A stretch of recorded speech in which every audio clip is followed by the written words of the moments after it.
ترکی کے صدر رجب طیب اردوان کل پاکستان پہنچیں گے۔ اسلام آباد آمد پر ترک صدر کا شاندار خیر مقدم کیا جائے گا۔ ترک صدر کی وزیر اعظم اور اعلیٰ سیاسی قیادت سے ملاقاتیں ہوں گی۔ پاک ترک قیادت غزہ مشترکہ مشرق وسطی کی صورتحال پر بھی گفتگو کریں گے۔ مزید تفصیلات جانیں گے نمائندہ خصوصی بول نیوز سلمان اوان سے۔ سلمان، اپڈیٹ کیجیے گا۔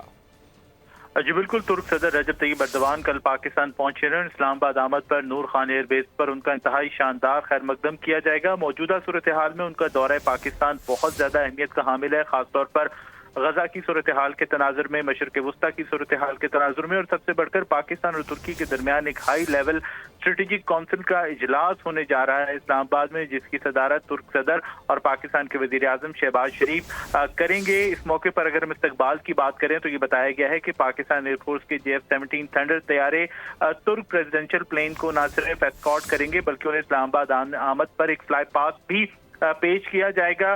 بات کریں اگر ہائی لیول اسٹریٹجک کونسل کی تو اس کے اجلاس کے اندر دونوں ممالک کے درمیان دو طرفہ تعاون، خاص طور پر دفاع، سلامتی کے شعبے میں تعاون، معاشی تعاون کے حوالے سے تبادلہ خیال کیا جائے گا، اور بہت اہم فیصلے بھی اس اجلاس کے اندر متوقع ہیں، کیونکہ پاکستان اور ترکی کے تعلقات گزشتہ چند برسوں میں آپ دیکھ سکتے ہیں کہ ایک پائیدار دو طرفہ اسٹریٹجک شراکت داری میں ڈھل چکے ہیں۔ ایک طرف پاکستان ترکی سے ٹرانسفر آف ٹیکنالوجی کے تحت ملجم کلاس بحری جہاز، جنگی بحری جہاز خرید رہا ہے، بنا رہا ہے، تو دوسری طرف پاکستان اور ترکی 5th generation stealth fighter jet TFX خان کے حوالے سے بھی بہت امپورٹنٹ ڈیولپمنٹ کر چکے ہیں۔ اس کی اسمبلی لائن پاکستان میں اسٹیبلش ہونے جا رہی ہے، تو یہ دورہ جو ہے یقینی طور پر دونوں ممالک کے تعلقات کو ایک نئی جہت عطا کرے گا، ایک نئی بلندی کی طرف لے کر جائے گا۔ جی بہت شکریہ اپڈیٹ کرنے کے لیے۔ سبسکرائب کریں اور بیل دبائیں تاکہ کوئی خبر رہ نہ جائے۔